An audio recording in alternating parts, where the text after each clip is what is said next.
നമസ്കാരം. പാകിസ്ഥാന്റെ കറാച്ചി ലക്ഷ്യമാക്കി ഇറാൻ ഡ്രോൺ ആക്രമണം നടത്തി എന്നാണ് ഇപ്പോൾ പുറത്തു വരുന്ന വിവരങ്ങൾ. അതായത് പാകിസ്ഥാൻ കഴിഞ്ഞ ദിവസങ്ങളിൽ സൗദി അറേബ്യയിലേക്ക് സൈന്യത്തെ അയക്കുകയുണ്ടായി.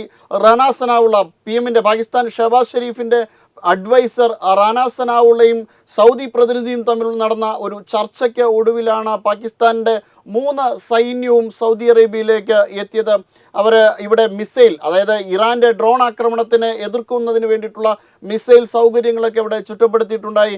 LY-80, LY-90 തുടങ്ങിയ മിസൈൽ സൗകര്യങ്ങളൊക്കെയും ഷോർട്ട് റേഞ്ച്, മിഡ് റേഞ്ച് പോലുള്ള മിസൈൽ സൗകര്യങ്ങൾ അവിടെ ഒരുക്കിയിട്ടുണ്ടായിരുന്നു. അങ്ങനെ 3 സൈന്യവും വളരെ സജ്ജമായി ഇറാൻ്റെ ഏത് തരത്തെ ആക്രമണത്തെയും പ്രതിരോധിക്കും എന്ന നിലയിലെയാണ് സൗദി അറേബ്യയിലേക്ക് എത്തിച്ചേർന്നത്. ഇങ്ങനെ സൗദി അറേബ്യയെ സഹായിക്കുവാൻ വേണ്ടിയിട്ട് പാകിസ്ഥാൻ്റെ സൈന്യം സൗദി അറേബ്യയിൽ എത്തിയതിനുള്ള ഒരു പ്രതികരണമായിട്ടാണ് ഇത്തരത്തിലൊരു ഡ്രോൺ ആക്രമണമാണ് എന്നാണ് അറിയാൻ കഴിയുന്നത്. സ്ഥിരീകരിക്കാത്ത ഒരു റിപ്പോർട്ടാണ്. ഇത്തരത്തിലൊരു ആക്രമണം നടന്നു എന്ന് തന്നെയാണ് പറയപ്പെടുന്നത്. അതായത് പാകിസ്ഥാൻ ഇപ്പോൾ നിക്കക്കള്ളിയില്ലാത്ത ഒരു അവസ്ഥയാണ്. പാകിസ്ഥാൻ എങ്ങോട്ടും തിരിയാൻ പറ്റാത്ത, ഇതിനോടകം തന്നെ പാകിസ്ഥാന് ഭീഷണി മുഴക്കിയിരുന്നു. IRGC കമാൻഡർ തന്നെ പറഞ്ഞിട്ടുണ്ടായിരുന്നു, പാകിസ്ഥാൻ ഏതെങ്കിലും ഒരു കാരണവശാൽ ഈ യുദ്ധത്തിൽ ഇടപെടുകയാണെങ്കിൽ തീർച്ചയായിട്ടും പാകിസ്ഥാൻ ആക്രമിക്കപ്പെടും എന്ന ഇതിനോടകം തന്നെ IRGCയുടെ മേധാവി തന്നെ പറഞ്ഞിട്ടുണ്ടായിരുന്നു. അതേ തുടർന്ന് ഇപ്പോൾ കറാച്ചി ലക്ഷ്യമാക്കി ആക്രമണം നടത്തിയിരിക്കുന്നു എന്നുള്ള വിവരങ്ങളാണ് ഇപ്പോൾ ലഭ്യമാകുന്നത്. എന്തായാലും ഇത് തന്നെ പൂർണ്ണമായ രീതിയിൽ സ്ഥിരീകരിച്ചിട്ടില്ല. ഇനിയും വാർത്തകൾ ലഭ്യമാകാനുണ്ട്. സ്ഥിരീകരിച്ചാൽ മാത്രമേ ഇതിൻ്റെ പൂർണ്ണ വിവരം നമുക്ക് മനസ്സിലാക്കാൻ കഴിയുള്ളൂ. എന്തെങ്കിലും തരത്തിലുള്ള കാഷ്വാലിറ്റീസ് ഇതുമായി ബന്ധപ്പെട്ടുണ്ടോ, അങ്ങനെ എന്തെങ്കിലും തരത്തിലുള്ള വിവരങ്ങൾ ലഭ്യമാകണമെങ്കിൽ ഒരു അല്പ സമയവും കൂടി കഴിയണം. എന്തായാലും ഇത്തരത്തിലൊരു വാർത്ത ഇപ്പോൾ പുറത്തു വരുന്നുണ്ട്.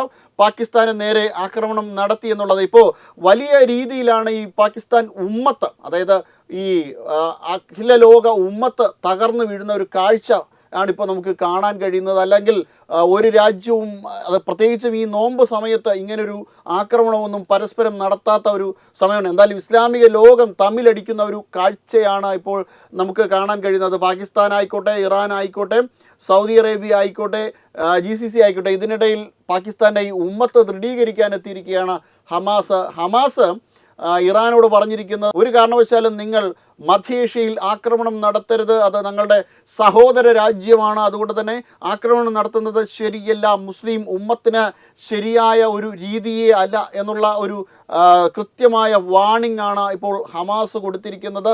ഹമാസിനെ ഏറ്റവും അധികം സഹായിക്കുന്നത് ഇറാനാണ്. ഹമാസിനെ ആയിക്കോട്ടെ, ഹിസ്ബുള്ളയെ ആയിക്കോട്ടെ, ഏറ്റവും അധികം സഹായിക്കുന്നത് ഇറാനാണ്. പക്ഷേ ഈ ഉമ്മത്ത് തകരുന്നത് ഹമാസിന് ഒട്ടും ഇഷ്ടപ്പെടുന്നില്ല.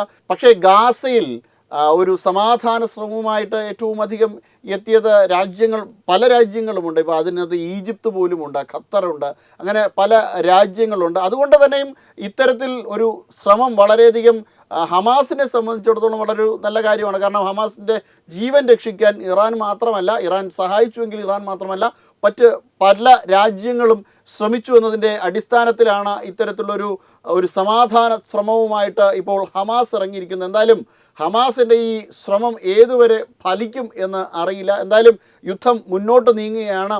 ഒരുപക്ഷെ അമേരിക്ക ഇതിൽ നിന്ന് മാറി നിന്നിരുന്നുവെങ്കിൽ ഈ മുസ്ലിം ഉമ്മത്തെല്ലാം കൂടെ ഒരുമിച്ച് ചേരുന്നൊരു അവസ്ഥയുണ്ടായേനെ. പക്ഷേ ഇപ്പോൾ അമേരിക്ക കൂടി ഇതിനകത്തേക്ക് വന്നതുകൊണ്ടാണ് സൗദി അറേബ്യയ്ക്കും ഖത്തറിനും ബഹ്റൈനും ഒന്നും മിണ്ടാൻ കഴിയാത്ത ഒരവസ്ഥ. കാരണം ഈ പ്രദേശങ്ങളിലെല്ലാം തന്നെ അമേരിക്കയുടെ മിലിറ്ററി ക്യാമ്പുകളുണ്ട്, അമേരിക്കയുടെ സൈനിക താവളങ്ങളുണ്ട്. അതുകൊണ്ട് തന്നെ അമേരിക്കൻ മിലിറ്ററി ബേസ് ഉള്ളതുകൊണ്ട് തന്നെ അമേരിക്കയോടുള്ള ഒരു സൗഹൃദത്തിൻ്റെ അടിസ്ഥാനത്തിലാണ് ഈ രാജ്യങ്ങളെല്ലാം ഒരുമിച്ച് അമേരിക്കയ്ക്കൊപ്പം നിൽക്കുന്നത്. ഇസ്രായേലിനൊപ്പം നിൽക്കേണ്ടി വരുന്ന ഒരു ഗതികേട് അല്ലായിരുന്നുവെങ്കിൽ ഒരു പക്ഷേ ഇറാൻ ആക്രമിച്ചാൽ ഇറാൻ്റെ കൂടെ ഇവരെല്ലാവരും നിൽക്കുമായിരുന്നു. പക്ഷേ അമേരിക്ക നിൽക്കുന്നത് കൊണ്ട് ഇവർക്ക് ആർക്കും ഇറാനോടൊപ്പം നിൽക്കാൻ പറ്റാത്ത ഒരു അവസ്ഥയിലാണ്. അതുകൊണ്ട് തന്നെ ഇസ്ലാമിക ലോകം പലതായി വേർപിരിഞ്ഞിരിക്കുന്ന ഒരു കാഴ്ചയാണ് ഈ നോമ്പ് സമയത്ത് കാണാൻ കഴിയുന്നത്. എന്തായാലും യുദ്ധം ഇനി എങ്ങോട്ടാണ് എന്നുള്ളത് ഇനി കണ്ടു തന്നെ അറിയേണ്ടിയിരിക്കുന്നു. വെബ് ഡെസ്ക് തത്വമൈ ന്യൂസ്. HIV അണുബാധ സന്തോഷപൂർണമായ ഒരു ജീവിതത്തിന് തടസ്സമല്ല. HIV അണുബാധയ്ക്ക് ഫലപ്രദമായ ചികിത്സ ഇന്ന് ലഭ്യമാണ്. ഇതിന് യഥാസമയം അണുബാധ കണ്ടെത്തുന്നതും കാലേക്കൂട്ടി ചികിത്സ നടത്തേണ്ടതും അത്യാവശ്യമാണ്.